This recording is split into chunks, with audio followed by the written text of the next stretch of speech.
She didn't mean to grab the wrong suitcase, it just looked exactly like hers. But when she unzipped it in her tiny motel room, she didn't find clothes. She found a velvet envelope. Inside was a handwritten note, neatly folded with crisp precision. If you're reading this, it means fate chose you. I'm looking for someone honest, someone kind, someone like you. And beneath the letter, $50,000 in neat stacks, and a set of instructions that would unravel everything she thought she knew about her life. Before we dive in, drop a comment with where you're watching from, and don't forget to hit subscribe for more videos like this. Let's begin. Jessica Hale was exhausted, broke, and hadn't eaten in 16 hours. Her shoes were falling apart, and her phone battery died, somewhere between gate 1 for B and baggage claim. She'd been rejected from her third job interview this week. Life was a blur of disappointment. The moment she spotted the familiar black suitcase sliding down the carousel, she lunged. No one else reached for it. The tag was missing, but it was the same brand, same scratches on the zipper line. Close enough. She dragged it across the parking lot, into the dingy motel she paid for with the last of her cash. Her room smelled like mildew and forgotten dreams. She slumped on the stained mattress and pulled the zipper open and stopped. No clothes, no toiletries, no shoes. Just a thick, luxurious envelope, and money, more than she'd seen in her life. Neatly stacked, untouched. Jessica's heart raced. Her hands shook. What the hell is this? She yanked the note free and unfolded it. The handwriting was bold, masculine, certain. This suitcase is part of an experiment. I am searching for someone not driven by greed, but integrity. You can take the money and disappear, no consequences. Or you can follow the enclosed instructions. If you choose the second path, come to room 508 at the Crescent Hotel, Manhattan, tomorrow at 8 a.m. Bring the suitcase, no questions, no explanations, just come. Her stomach twisted. A prank, a trap, some sick billionaire's game, and yet something about the note felt sincere. She didn't sleep. She paced all night, heart pounding. At one point she opened the money stacks just to confirm they were real. They were dead real.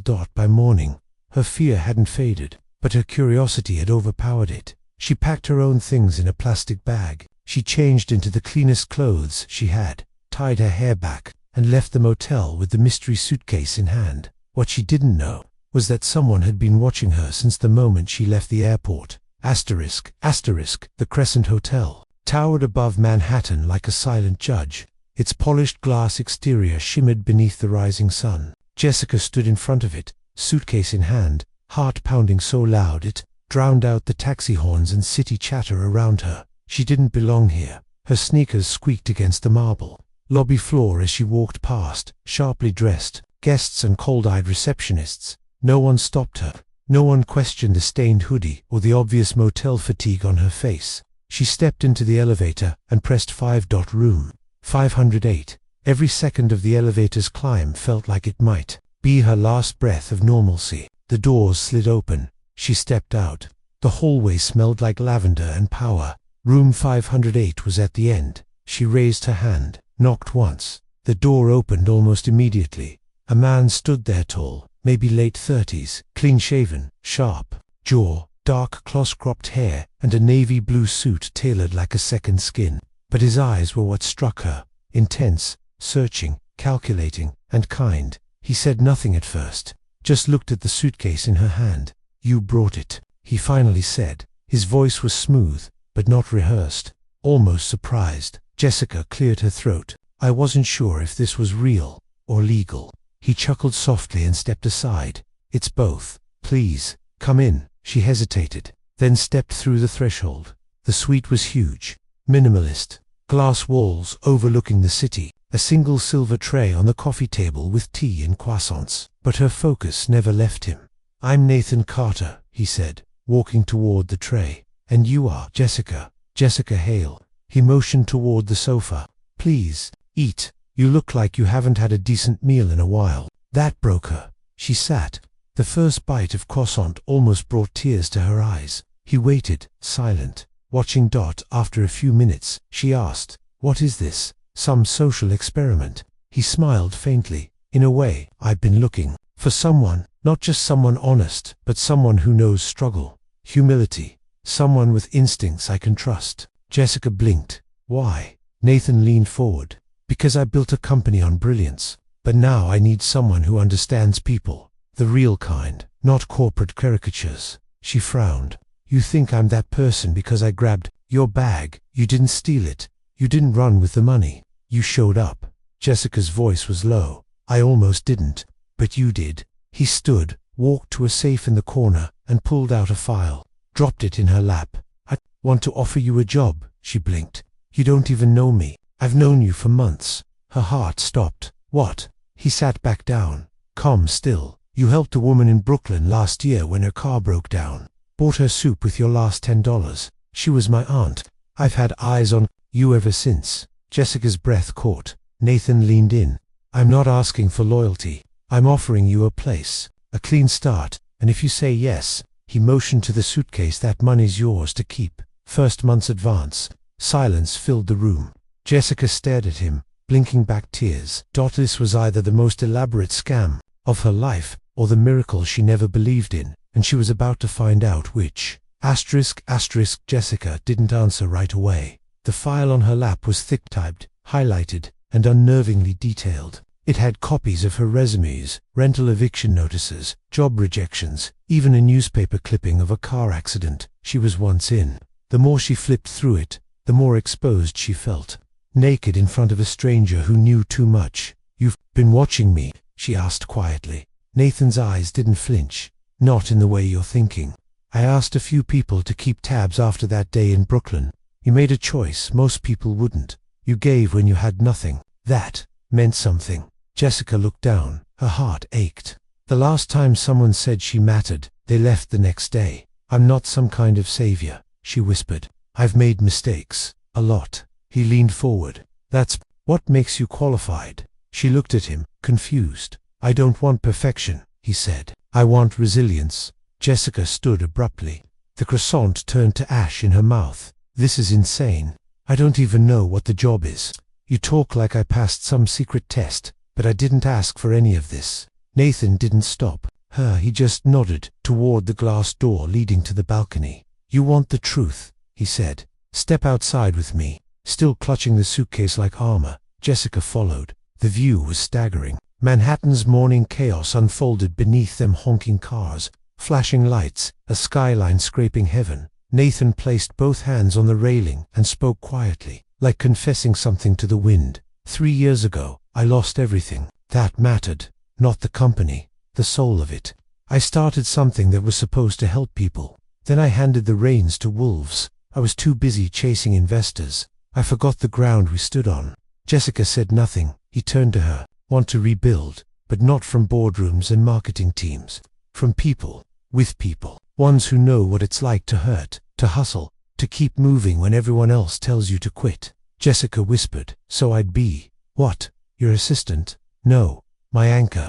She blinked. Nathan stepped back inside and returned with another envelope, smaller than the first. He handed it to her. Inside was a card, plain simple. Her name was printed at the top, and beneath it, Special Advisor to the Founder, Carter Tech Foundation. Jessica's throat tightened. There's an apartment key inside, he said, and a phone. If you walk out now, no one will follow you. Keep the money, no questions. She stared at the card like it might disappear. Or, he said, you can stay and build something that matters. Her voice shook. I need time. Nathan nodded once. You've got till tomorrow, 9 a.m. I'll be here. Jessica left with the suitcase, the card, and a storm in her chest. She didn't sleep again that night, but this time, it wasn't fear keeping her awake. It was the terrifying question. What if this is real, and I'm not ready? Jessica stood outside the tiny apartment she'd rented for months only now. It felt too small to hold the weight of everything that had happened. She hadn't touched the money, not yet. It sat on her nightstand like a sleeping beast, wrapped in silence and impossible questions. She stared at her reflection in the cracked bathroom mirror. The girl looking back at her didn't seem ready to belong in penthouses or speak to billionaires. She was still the girl who cried quietly in bathroom stalls after job interviews. The girl who flinched when landlords knocked. The girl who hadn't called her mother in 3 years. But beneath those layers, she saw something else. Defiance. She picked up the phone Nathan had given her. Just holding it felt like stepping into a different life. It buzzed in her hand. Unknown number. Don't let your scars talk you out of your power. 9 a.m. I'll be waiting. She hadn't even said yes, and yet the path was already opening. The next morning she didn't wear anything fancy. She didn't try to become someone else. She wore her worn jeans, her cleanest boots, and the same courage that had carried her through every night. She didn't know where the next meal would come from. When she stepped back into room 518, Nathan didn't smile. He just looked her in the eye and asked one question. Are you ready? Jessica nodded. Not even close. But I'm here. That was enough. The foundation wasn't what she expected. It wasn't all suits and strategy meetings. It was fieldwork, ground-level crisis response. She was sent to a shelter the next day, not a desk. Her task: talk to the people, listen, learn, find what was broken. She did, and more. At one shelter in the Bronx, she met a young mum named Trina. 2 kids, no diapers, no hope. Jessica handed her her own scarf because Trina was shivering.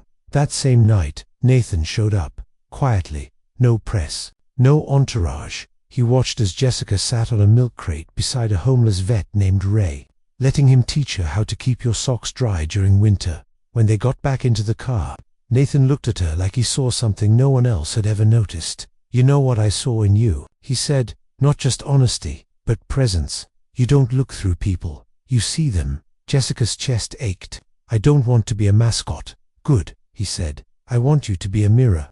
And slowly, the girl who once survived, paycheck to paycheck, became the voice Carter Tech had never had. But not everyone liked the change. Behind the corporate curtains, jealousy brewed. Whispers followed her in the halls. Old board members scoffed. She's just a charity case. One sneered. Jessica found herself at a crossroads. Play it safe, or confront the rotting core. Nathan stood beside her at every step but he made it clear, you fight this your way. I'm not your shield. I'm just your amplifier. She took a deep breath. And that night, Jessica Hale, former nobody with $12 in her bank account, stood in front of the company's top executives and said, without flinching, you don't get to call yourselves visionaries if you can't stomach the truth from someone who's lived it. I'm not your PR stunt. I'm your reminder. Silence. Then, Nathan clapped. And slowly, others followed. Her voice was no longer soft. It was steel wrapped in empathy. And the city listened, but the biggest shock was still waiting. Asterisk, asterisk, it began with a whisper. A folded note slid under her office door, unsigned. You're not the first. He's done this before. Jessica stared at the message, her breath caught between disbelief and dread. The ink was rushed. The paper crinkled. Her pulse thundered. She didn't want to believe it. Couldn't. Nathan had changed her life. Had believed in her when no one else did. Had seen through her brokenness and called it strength. But still, she couldn't ignore the ache in her gut. The fear that maybe, just maybe, she'd been part of something staged. She confronted him that night, not with a raised voice but with something colder. Silence, he knew. Nathan poured 2 drinks, sat opposite her on the balcony, and handed her a file. You're right, he said, his voice steady. You weren't the first. Jessica's hands trembled as she opened the file. Inside were profiles of 4 others, each with similar stories. People who were tested, watched, chosen. What is this? She whispered. Nathan exhaled. An insurance policy. I built the suitcase program after my sister died. She trusted the wrong people, and the board used it to rip the company from her hands. I needed a way to find people who wouldn't sell their soul to the system. Jessica stood. So this was all a game. I was just what? A test subject. No, he said. You were the first who never asked for anything in return. Silence stretched between them. I needed to be sure, he continued, that integrity still existed in the real world, that someone could see the money and still choose the mission. You didn't just pass the test, you redefined it. Jessica stared at the city lights. You should have told me. I know, Nathan said quietly, and I'm sorry. He walked to his desk, pulled out another envelope. This is everything. All control, all voting power. I'm transferring it to you. You lead. I stepped back. Jessica turned, shock frozen in her throat. You're giving me your company. I'm giving you your voice and your future. You earned both. 2 months later, Carter Foundation went global, reaching into places no corporate initiative had dared touch before. homeless youth centers, women's shelters, rural schools. Jessica became a symbol not of wealth, but of earned power. The girl who once slept in a moldy motel room now walked into rooms with presidents and CEOs and made them listen. And still, she wore her old scarf, still visited Trina and her boys in the Bronx, still called Ray every Friday to check on his socks. Because kindness, real kindness, never makes noise. It just changes everything.